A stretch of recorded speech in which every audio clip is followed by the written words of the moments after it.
Kau pegang apa yang jauh? Ada ayah awak kampak mah. Cek mana? Manakah kau dalam tu? Ulo awak ka. Urung aja. Kap mah tadi. Bang, berengian. Bang. Nuhur kata Polda kena orang jadi awak don nakai. Nubohyung ka mau cut. Awak ka mau duit laut turun. Siap. Yang pukul mah karam jadi. Siap, Bang. Suasana di kantor Dinas Perumahan dan Permukiman, Perkim Aceh, Selasa siang, 12 Agustus 2025, mendadak tegang.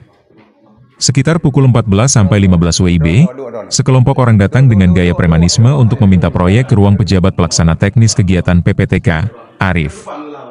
Dalam sebuah video yang diterima AJNN, terdengar ada nada ancaman yang dilontarkan dalam bahasa Aceh oleh sekelompok orang tersebut.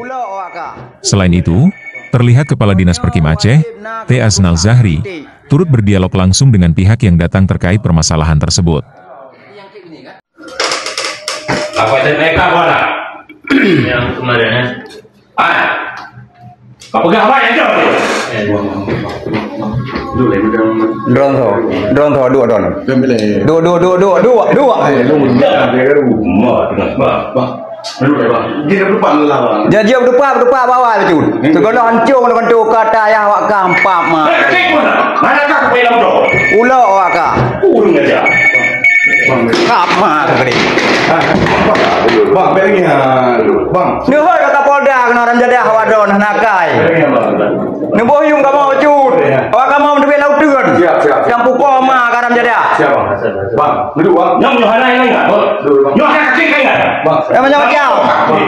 Bang, duduk. Bang, beng. Drone tho. Ke beng ruang. Lu. Dua. Beng ruang. Gagal orangnya kerja agak pegah bang gagal kepada uga kata ya pergi makanya. Iya. Jam kalau. Sabar. Haram jadah mendum buka mak. Berdepa perkara lain duit. Bang. Haram jadah. Ronyo wajib na keputusan titik. Semua belum. yang kayak gini kan? Betul.